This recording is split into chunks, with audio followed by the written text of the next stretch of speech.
বন্ধুরা, আজ আমরা যে ওষুধটি নিয়ে কথা বলবো এটি একটি সিরাপ। স্ক্রিনে দেখতে পাচ্ছেন এটির নাম হচ্ছে যে কফ সাধারণত একটি কাশের ওষুধ।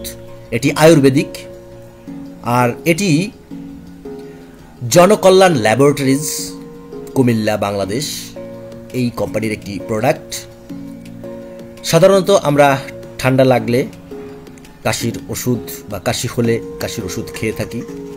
বাজারে বিভিন্ন কোম্পানির কাশির ওষুধ রয়েছে, তবে আমরা হয়তো কেউ কাশির ওষুধ খেলে উপকৃত হই, আবার অনেক সময় দেখা যায় ফাইলের পর ফাইল খেয়ে নিচ্ছি কিন্তু কোনো প্রতিকার পাচ্ছি না। মূলত কাশি বিভিন্ন কারণে হয়ে থাকে। সাধারণ ঠান্ডা লাগার কাশি এটি ওষুধ দিয়েই সেরে ফেলা যাবে, এই ধারণাটা একেবারে সঠিক নয়। আপনি সচেতন থাকবেন এবং আপনার যাতে ঠান্ডা না লাগে সেই চেষ্টা করবেন। তবে ওষুধের ব্যাপারে বলবো যে আপনি অবশ্যই চিকিৎসকের পরামর্শ নিয়ে তবে যে কোনো ওষুধ খাবেন।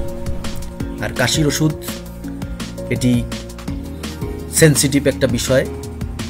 আপনারা হয়তো জানেন যে এই কাশির ওষুধ দিয়ে বিভিন্ন কোম্পানির বিভিন্ন রকমের কাশির ওষুধ তৈরি করেন। এই কাশির ওষুধ দিয়ে অনেকে এটিকে অপব্যবহার করে, নেশাদ্রব্য হিসেবে ব্যবহার করে। সেই দিক বিবেচনা করে ভালো কোম্পানির ভালো মানের ওষুধ আপনার খেতে হবে। আর এটি যেহেতু একটি আয়ুর্বেদিক ওষুধ, আমি বলবো না যে এটি খুব ভালো মানের ওষুধ এবং অনেক স্বনামধন্য কোম্পানির ওষুধ।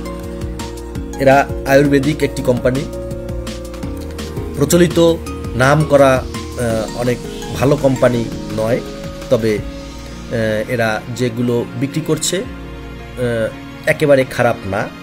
আপনি এটি মিটফোর্ড মার্কেটে পাবেন। আর এই ওষুধটির গায়ে 60 টাকা লেখা থাকলেও এটি আপনি যদি একটু যাচাই বাছাই করেন তাহলে কমে কিনতে পারবেন।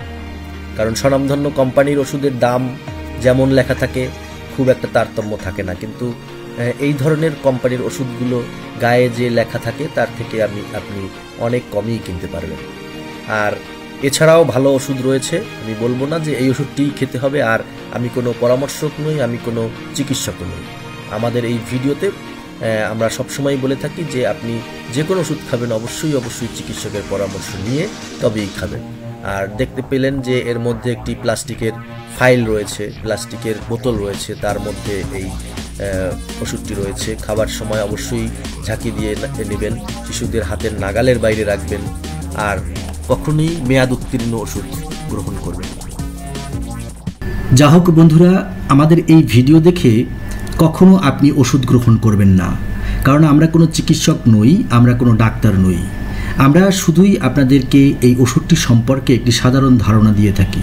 তাই যে কোনো ওষুধ গ্রহণ করার পূর্বে অবশ্যই একজন বিশেষজ্ঞ চিকিৎসকের পরামর্শ নিয়ে তবেই সেটা সেবন করবেন।